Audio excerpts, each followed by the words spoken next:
Fala galera, beleza? Aqui no Na Área, a aulinha de hoje é sobre enzimas. Quando a gente fala de enzimas, a gente está falando do principal grupo de proteínas, aquele grupo que é mais cobrado em prova, que a gente tem obrigação de saber.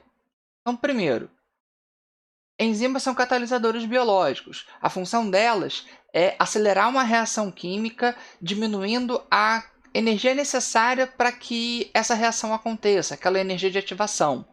Um outro ponto importante sobre elas é que elas se juntam ao substrato, fazem a formação do produto, mas elas se regeneram. Então, se juntou ao substrato, gerou o produto, mas a enzima continua ali, prontinha para atuar novamente em outro substrato. Tudo bem? Quando a gente faz a análise gráfica, é importante a gente ver a diferença da energia de ativação numa reação sem enzima e numa reação com enzima. Essa diferença da quantidade de energia necessária mostra para a gente o quão fundamental elas são. Por quê? Caso nós não tivéssemos enzimas ou alguma enzima falte no nosso corpo, determinada reação simplesmente não vai acontecer, porque a gente não vai ter energia necessária para conseguir que aquela reação aconteça, porque é muito difícil para essas reações acontecerem de forma espontânea. Um ótimo exemplo disso é a intolerância à lactose. Indivíduos intolerantes à lactose não apresentam a lactase, e aí, por conta disso, não são capazes de digerir a lactose, simplesmente por não terem essa enzima no seu intestino. Mas como que as enzimas atuam? Isso também é um outro ponto importante. Elas vão atuar de duas formas diferentes. A mais comum da gente ver é a relação chave-fechadura. Enzimas são altamente específicas. Elas vão ter uma região chamada de sítio ativo, que é essa região que está marcadinha aqui. Nesse sítio ativo, eu vou ter uma geometria que permite o encaixe do substrato, então eles têm que ser complementares. O substrato encaixa ali, acontece a reação e eles se separam. Ou se eu tentar encaixar um substrato diferente, simplesmente não vai encaixar. É como se eu tentasse pegar a chave da minha casa para abrir a casa de vocês. Isso não vai dar certo. Já um outro modelo, o modelo de encaixe induzido, ele é um pouco diferente.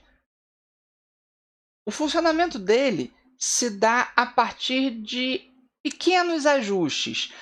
A enzima ela vai conseguir fazer uma alteração na conformação do substrato, permitindo que aquele ajuste aconteça e eu tenha a reação acontecendo.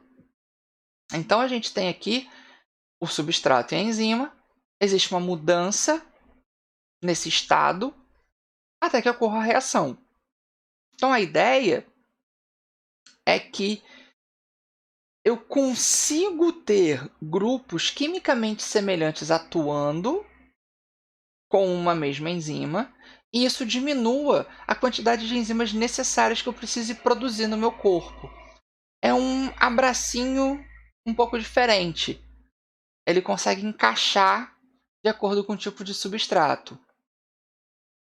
Uma outra característica importante das enzimas são os zimogênios.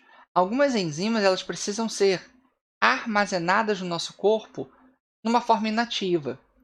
Nosso estômago, por exemplo, ele é responsável pela digestão das nossas proteínas provenientes do alimento.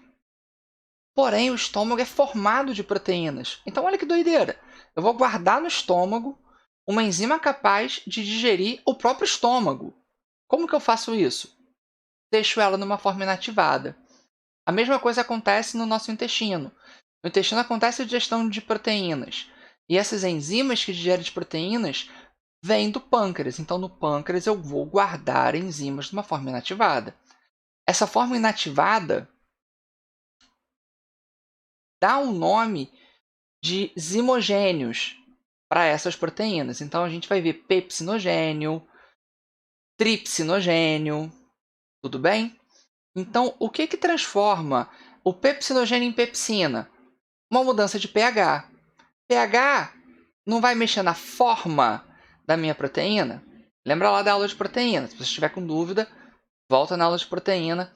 Fica fácil de você entender. Se eu mexer no pH, se eu mexer na temperatura, eu mexo na forma, eu mexo na estrutura terciária. Então, isso é um jeito de você conseguir ativar ela. Você vai mudar a forma para ela ficar com a sua forma funcional. Já no caso das enzimas do pâncreas, a gente vai ter a enteroquinase, que é uma outra enzima, sendo responsável por fazer essa retirada. Então, aqui nessa imagem, a gente vê bem isso. Eu tenho uma enzima com um pedacinho a mais. Esse pedacinho a mais impede que ela se ligue ao substrato. Então, vem uma outra enzima para fazer esse ajuste, para fazer essa mudança de forma. E ela se torna uma enzima funcional. Como enzimas são proteínas, elas precisam de pH e temperaturas ideais para funcionarem. Então, aqui a gente vê um gráfico muito clássico, muito comum de aparecer em prova, associando enzimas a determinados valores de pH. E a gente pode, a partir daí, supor quais órgãos cada uma dessas enzimas atuam, quais enzimas são essas. Por exemplo, eu tenho uma enzima que tem a sua temperatura e o seu pH ideais numa determinada faixa. Aí ele me dá esse gráfico e diz que a enzima 1 tem a faixa de pH ideal por volta de 2 a 3. Bom, é um pH ácido, então a gente está falando de uma enzima que atua no estômago. Já a enzima 2, ela vai ter a sua velocidade máxima de reação. O que seria isso? Quando todas as enzimas estão atuando, todas estão ligadas ao substrato, na sua forma mais plena, tá? Na sua melhor capacidade. Dessa forma, olhando para esse valor de pH, eu posso supor que eu estou falando de uma enzima encontrada na boca. Então, a enzima 1 seria a pepsina, a enzima 2 seria uma amilase salivar, a enzima 3, já com pH alcalino, eu encontro no intestino, uma tripsina, por exemplo. E a mesma coisa a gente pode fazer com relação à temperatura. A gente tem ali os ótimos de temperatura.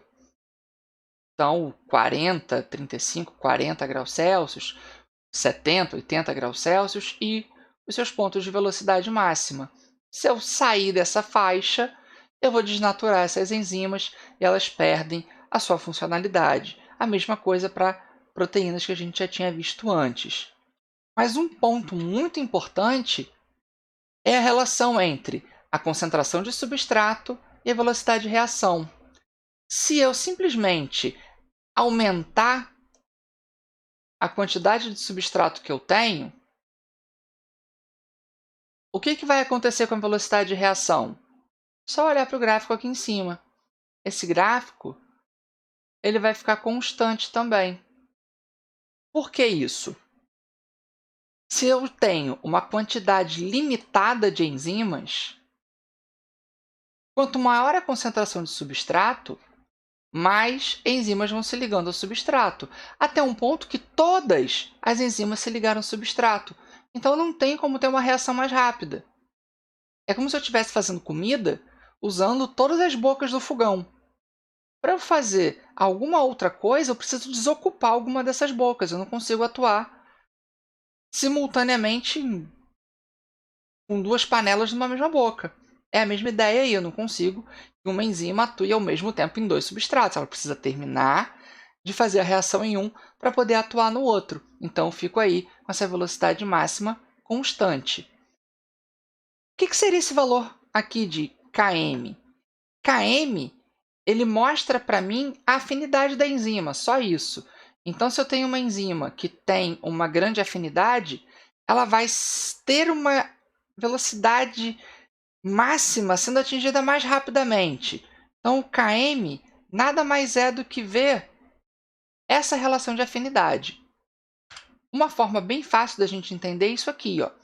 Nós temos duas enzimas que vão atuar na glicose.